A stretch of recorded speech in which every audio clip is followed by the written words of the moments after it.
Kung titignan natin ang background ng magkabilang abogado, batikan sila eh.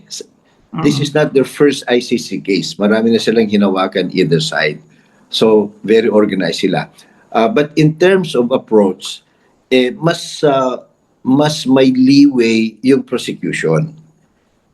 Kasi nga, ang ginagamit nila yung mismong mga recording ng mga pinagsasabi ng dating Pangulong Duterte.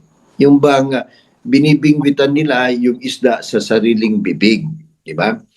Pangalawa, nakakalamang din sila kasi yung mga dokumento nila, statistics at mga dokumento ng Republika ng Pilipinas eh. Yung mga report ng DOJ, yung report ng PNP, doon nila pinapakita na talaga itong mga tokhang na ito, buong Pilipinas, malawakan. At ito, hindi ito yung sporadic, yung kalat-kalat. Merong pattern talaga.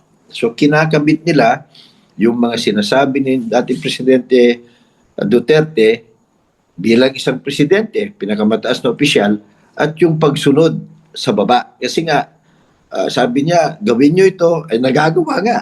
Talagang pinapatay nga yung mga suspect, wala nang due process, wala nang investigasyon, wala nang kaso. Pangalawa, yung sinasabi niya na kay mga pulis, pag nakapatay kayo, ipropromote ko pa kayo.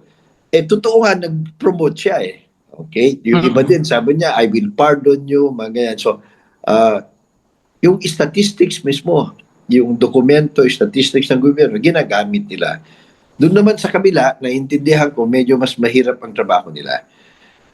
Ang unang nga sinasabi nga, hindi, joke lang yan, hindi siya seryoso, parang exaggeration lang yan. Because ang problema kasi ng depensa, hindi nila pwedeng sabihin, hindi, wala siyang sinabing ganyan. Meron nakatape kasi so ang hirap, di ba? Hindi rin nila pwedeng sabihin, hindi totoong ang daming napatay. Kasi yung ebidensya mismo is record ng gobyerno eh. So ngayon, parang gumagawa sila ng palusot o rason na kahit nangyari yan, o kahit sinabi yan, hindi siya responsible kasi nga daw nagbibiro siya. Pero paano naman magbibiro kung sinusunod ka, di ba? And then ito pa, assuming hindi siya nagbibiro lang siya at sabi niya, sumunod kayo sa batas, may due process. Pero ang daming pinagpapatay na walang due process, ay isang trabaho ng presidente at ng DOJ, kung merong ganyan na napatay ang pulis sa encounter, iniimbestigahan at kinakasuhan, and then yung pulis naman sabi, self-defense po ito. So, ipuprove niya na self-defense. Ang problema ng nasasakdal, kahit sabi niya, hindi, may utos ako, hindi nyo lang alam. Wala kang gumalaw eh. Wala nga yung mga forensic evidence, wala nga investigation ng police. Kasi nga, malinaw naman sa atin na sumusunod lang sila dun sa malawakang polisiya. But of course, yung mga huwes, yung mga hindi taga dito so hindi nila alam yan.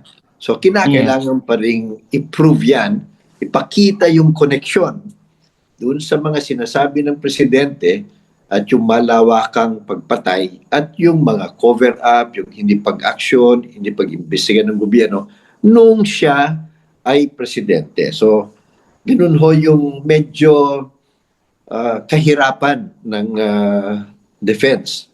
Magaling naman, marunong naman si Attorney Kaufman.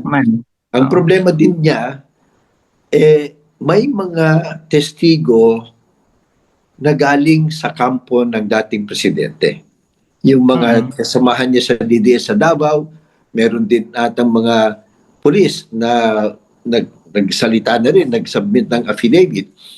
Kaya din siguro, linabas na nila yung pangalan ng 8, di ba? Mga matataas na general, DOJ, NBI director, 2 senador, kasi maari din kasi kung hindi pangangatawan ni Presidente Duterte yung kanyang responsibilidad, o kung magtuturuan sila, baka unahan siya ng 1 o 2 sa mga ito na para hindi sila masama pa, mag-offer sila na magiging witness na lang sila.